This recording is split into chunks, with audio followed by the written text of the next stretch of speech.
Hello, this is Lisa and welcome to Holding the Space. We're here today with Hazel Stewart of the Special Collections Reading Room Manager of the National Library of Scotland. How are you, Hazel? I'm very well, thank you. Welcome to the National Library. Thank you, and we're actually in an office at the back of the reading room with the best view of Edinburgh, I think. Yes, no, it's a great view out over Arthur Seat. It's a fantastic, especially on a nice bright day today. It's lovely when you can see the sun over the hills. Definitely. Can you tell us about your role at the National Library? Yes, so currently I am the Special Collections Reading Room Manager, but for over 20 years I worked as an inquiries assistant in our reference services team, with a special focus on family history inquiries.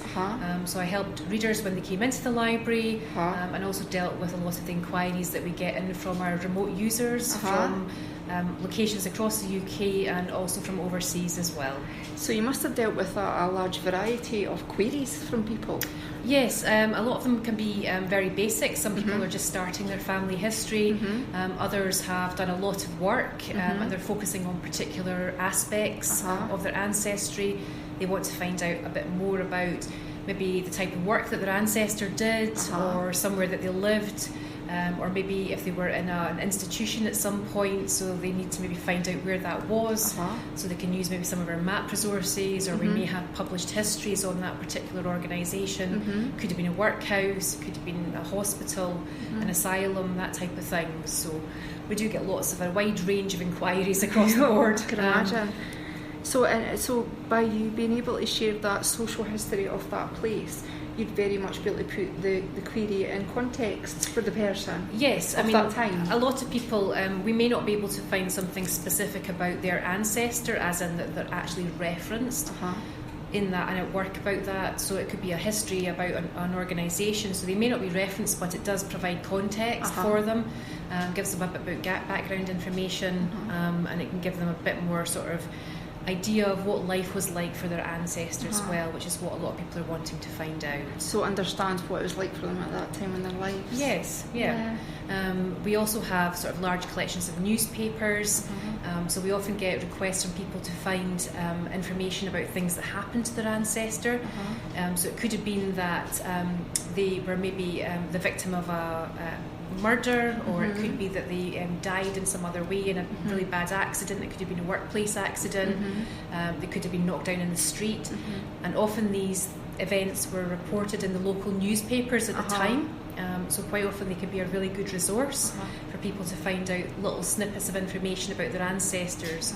So they may have heard stories from the family. You have these sort of family legends, and sometimes this is a way that they can actually either prove or disprove whether these events actually happened or not. Yeah, and you're able to find out whether or not that aspect of that story was actually, because sometimes going down the generations, it's that. Yes, things get skewed slightly. Yeah. So yes, it's quite good. Sometimes we do find that the information is correct, and other times we can prove that actually it was completely wrong, and that they did get sort of the wrong end of the stick with that. So yes, it's good. So what's it like to work in such a historical venue? Because it's an absolutely stunning... I've been taking pictures for the last 2 hours. It's a beautiful venue. Yes, I mean, obviously, with any old building, it has its issues, but generally it's a great place to work. It can be challenging at certain times of the year, as you can imagine, being right in the centre of Edinburgh. It can get extremely busy at certain times, but generally speaking, yes, it's a good place to work in. It's very complicated, as you've noticed, especially the parts of the building that the public don't generally see. It is a bit like a labyrinth. Yes. It can take you a while to work out where you're going as well. So keep you very fit though as well. It can do, yes. This building actually is built on 15 floors, which you may not be aware of. So we're currently sitting up on floor 15. Wow. But our back entrance to this building is in the Cowgate. Oh, right. So we're actually built on the bridge, because obviously George Forth Bridge, which it's maybe not that obvious, but it is an actual bridge. And there's a space underneath that bridge where we have huge water tanks, which are there for our sprinkler system. So if we obviously had a fire, the sprinkler system would come into play, and that would help to preserve our collections. because you can actually deal with collections that are wet, whereas if they've been burnt, which we know from other organisations, other libraries that have lost their collections. So we have a very large building, which people don't realise when they come in the front door. Wow. And they think it's just quite a small space, but no, it is It's very actually, large. it's just below the surface. Yes.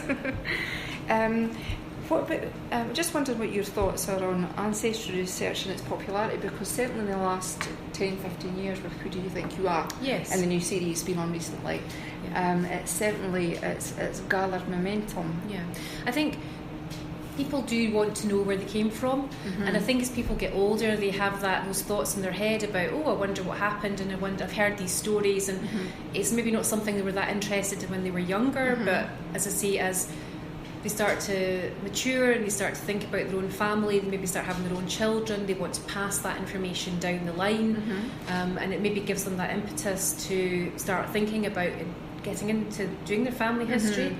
I think now the fact that there's so many documents and archives are much more accessible now than they used to be, I think certainly helps as well. A lot of archive collections are being digitised, catalogues are becoming better, so it's easier to find material now, and I think the more that is catalogued, the more it's digitised, it will just increase the amount of research that people are doing in these areas. And you could actually just put in a Google search and you'll get something. Yes, certainly the starting of something. Yes, so there's something there. So it's not now. I mean, you can just, as I say, it's maybe more difficult if you have quite a common name, but certainly if you have a name which is maybe not quite so common, you can put searches in and things pop up from digitised books. Obviously there's lots of digitised things from Internet Archive, Google Books, Hathy Trust. These organisations have digitised huge amounts of material, so if you do searches now, quite often you'll get all these little snippets come up, which can give you an idea of things that you might want to look at. So even if you don't get the full book online, you can check and see whether we have a copy, and then you can come in and look at the copy in the library as well. So if I was a member of the public that wanted to come along to the library to research my family history, what sort of resources do you have? So our collections, we have obviously lots of printed collections, we have manuscripts and archives, we have maps, we also have journals, we have films as well at the Moving Image Archive at Calvert Hall, and we have lots of electronic resources as well. So any original material, whether that be printed collections, manuscripts, whatever, if you want to, a lot of them you still have to come to the library to look at them, and you need to find what you want on a catalogue and then order that material out. So it's available for you? Yes, so the majority of the collections are not on the open shelf. You can't just come in and browse. We have small amounts of open access material in the reading rooms, but the bulk of the collections are stored either in this building or in our Cosby Side building. Okay. So you need to find what you want on the catalogue, you place an order for that material to be fetched for you, and then you would come in and look at it. However, we do have lots of material which you can access outside the library. So we have digital resources. So these are things which we have digitised ourselves. So we have them on our digital gallery on our website, and they're freely available to anybody who wants to look at them. So this includes things like the post office directories, which were the precursor to the telephone directory. We have military lists from the First World War. We've just recently put on the weekly casualty lists from the First World War. That must have been quite an endeavour. Yes, so I mean we have this programme at the moment of doing lots of mass digitisation of our collections. On the digital side, we also have some e-resources. So these are databases that we subscribe to. If you live in Scotland and you register with the library, you will get remote access to a lot of these resources. So it will include things like some newspaper resources, Find My Past. We have access to a library edition of that you can get access remotely as well. That's good. So there's lots of things there that you can go on and see, that things that might be of interest to you. There's photographic collections on there. There's historical collections on there, so there's sort of genealogical publications or some historical publications. So there's always something of interest, and you never know what you might find in those too. So there's lots of things. I mean, we in the printed collections, I mean, just off the top of my head, I could think about published monumental inscriptions. So these are the gravestone inscriptions, mainly the ones that were done before 1855. 1855 was the key date for civil registration in Scotland, when births, and marriages started to be recorded. Before that date, they were only kept by the local parish, and often they didn't keep death records. So sometimes the monumental inscriptions are the only way that you can actually find information. So they're quite a good resource. So we have large collections of the printed volumes here for those. And anyone that's walked through a graveyard trying to find a grave of a relative going back, these can be really helpful. Some of them will also include little grave maps, so it'll show you where the gravestone is. So if you do want to go along and visit the graveyard, you have a better idea of where the gravestone might be. And obviously now it may be at the stage where you can't actually read the gravestone. But at the time these surveys were done, the inscription was recorded, so you do have that kept historically, so you do know what was on the inscription as well. So is there any, you've mentioned all the resources there that are quite free by yourselves. Is there any other advice that you would offer to someone that's just starting out? If you're just starting out, I would say make sure you do all the basics first. So births, deaths and marriages, census records are going to be your main sources of information. We don't have those. So we'll have some census transcripts or indexes to them, but the records for births, deaths and marriage and the census are held at the Scotland's People's Centre, which is down on Princes Street. Register House. And you can also access that online as well. So you would obviously pay a fee to get access to those records, but they're all in the one place, so it makes it very easy to actually access those. I would say take plenty of notes. Make sure you keep a note of the references of the documents as well. Once you've done your basics, then start looking at areas which might be of interest to you. So you may have found out that one of your ancestors had an interesting occupation and you want to find out more about that. Or they maybe lived in an area that is unusual to you and you don't know anything about it. You might want to find it on a map.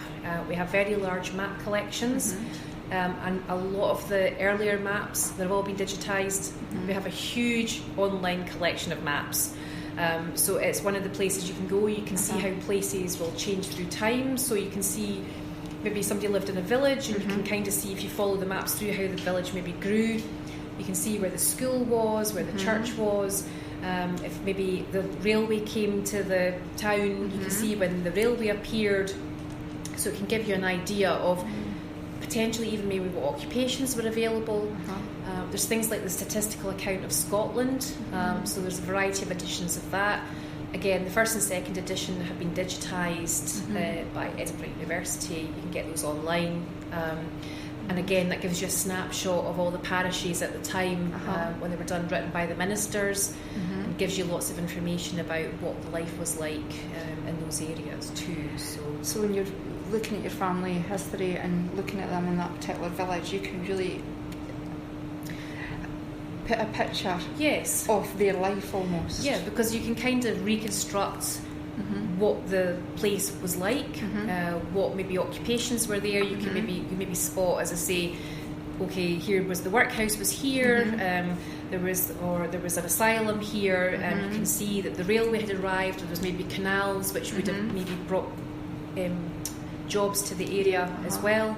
You can see where the church was. You can maybe find out what denominations, as a statistical account can tell you maybe what denominations were in that area. It maybe not just be Church of Scotland, there might have been other denominations there too. So you can build up quite a good picture of an area. What I would say to people as well is be patient. It's not like you see it on the television. Where they arrive and it's like, oh, I've just found this. The Who Do You Think You Are programmes will have several researchers who will be working on that individual story for potentially a year before it's filmed. And obviously for all the archives that they go to, they have the material just there and they can go straight to the page.